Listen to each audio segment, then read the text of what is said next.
ធម្មតាមនុស្សក្នុងលោកតែងស្រឡាញ់អាយុជីវិតរបស់ខ្លួនជាទីបំផុតចង់ឲ្យរស់នៅបានយូរបានសុខចម្រើនតែរៀងខ្លួនការញ៉ាំងអាយុជីវិត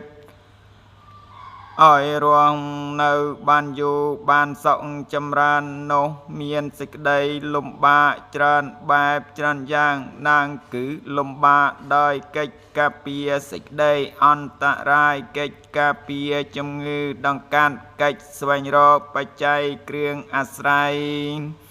កិច្ចស្វែងរកគ្រឿងឧបករណ៍សម្រាប់បរប្រើប្រាស់ប្រការសម្រាប់ចៃវាជាដើមដែលជាការចាំបាច់ខានពំបានពោលដោយសរុបក្នុងមនុស្សម្នាក់ពោលតែប្រកបដោយឋានៈ5យ៉ាងគ្រប់គ្រាន់เติมសំតាមបំណងគឺទី1អាយុសេចក្តីរស់នៅទី2វណ្ណៈឆាងវ័យវណ្ណៈល្អស្រស់និងទី3សុខៈសេចក្តីសុខកាយស្រួលចិត្តនិងទី4ពលៈកម្លាំងកាយកម្លាំងចិត្តនិងទី5បដិផនៈសេចក្តីឆ្លាតវៃ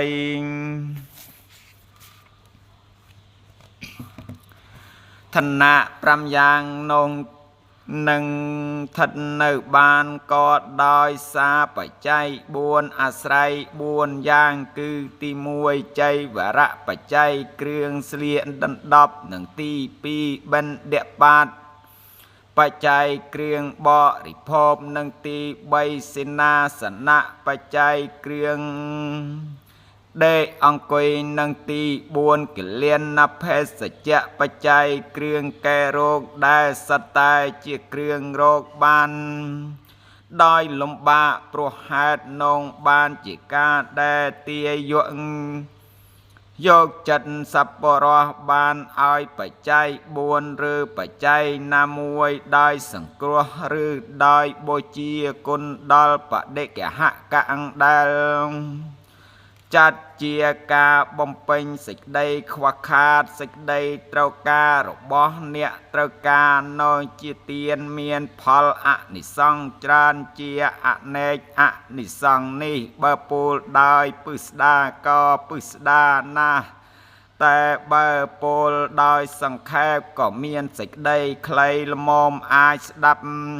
ឆាប់យល់បានប៉ុនភាសិតមួយបទថាអ្នកដែលបានឲ្យបច្ច័យគ្រឿងអាស្រ័យ4យ៉ាងគឺចៃវរៈនិងបិណ្ឌ